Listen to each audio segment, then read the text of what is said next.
Friends, তো দেখো আজ আবার আমি চলে এসেছি একটা নতুন রেসিপি নিয়ে। তো আমি দেখো বাটা মাছ নিয়ে নিয়েছি আর 2 পিস রুই মাছ আছে। তো আমি আজ বানাবো বাটা মাছের ঝাল। তো মাছটাকে আমি কিন্তু ভালো করে ধুয়ে হলুদ লবণ মাখিয়ে নিয়েছি। এদিকে কড়াই গরম করে কড়াইতে তেল দিয়ে দিয়েছি। এবার আমি কিন্তু মাছটা একে একে তুলে দেবো।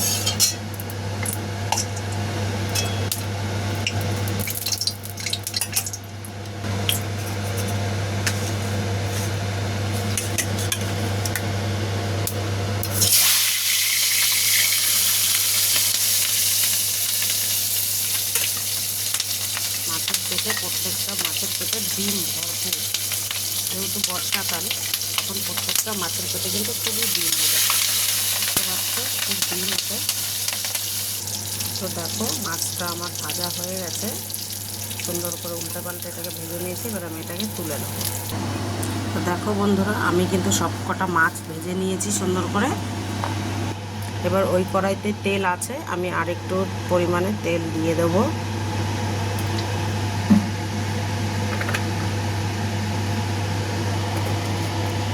এবার আমি দিয়ে দেবো কিছু গোটা জিরে। তো দেখো গোটা জিরেটা কালো হয়ে গেছে তেলে। এবারে মশলা দিয়ে দেবো। মশলাটা দিয়ে দিয়েছি। এবার আমি এটাকে নাড়িয়ে চাড়িয়ে আমি কিন্তু এর ভেতরে একটা পেঁয়াজ, 5-7টা কাঁচা লঙ্কা আর ছোট ছোট করে 2 টুকরো আদা আর গোটা জিরে পেস্ট করে নিয়েছি আর একটা টমেটো।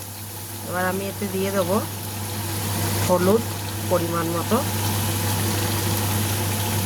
আর দিয়ে দেবো লবণ, এটাও পরিমাণ মতো।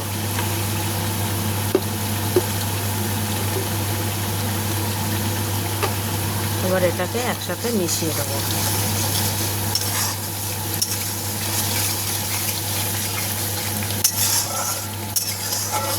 মশলা থেকে যতক্ষণ না তেলটা ছাড়ছে ততক্ষণ অবধি মশলাটাকে কষিয়ে নিতে হবে। তো দেখতে পাচ্ছ মশলা থেকে কিন্তু তেল বেরিয়ে এসছে আর মশলাটা একদম সুন্দর কষানো হয়ে গেছে। এবার আমি এতে জল দেব।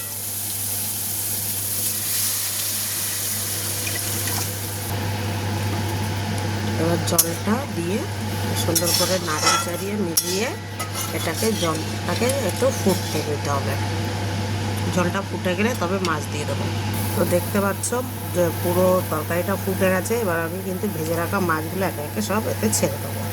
এবং দেখতে পাচ্ছ মাছগুলো কি বড় বড় বিশাল আর ডিমে ভরপুর।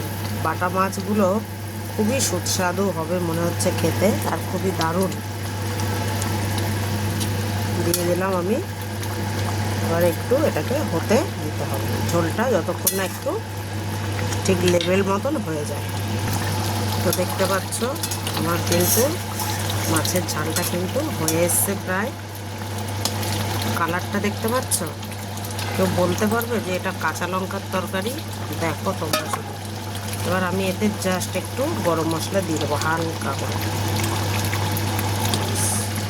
একদম হালকা করে একটু গরম মশলা ছিটিয়ে দিলাম। এবার আমি এটাকে নামিয়ে নেব।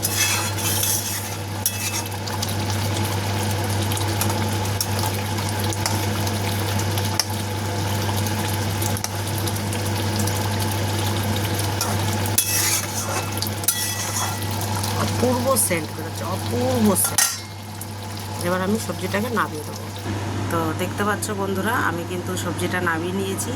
মাছের ঝোলটা দেখো কি সুন্দর কালার এসছে, একদম দেখতে পাচ্ছ লাল লাল ঝোল। আমি কিন্তু এতে কোনো রকম গুঁড়ো লঙ্কা ইউজ করিনি, এটা খালি টমেটো যে পেস্টটা করে দিয়েছি তার জন্য। আর একদম তেল তেল হয়েছে।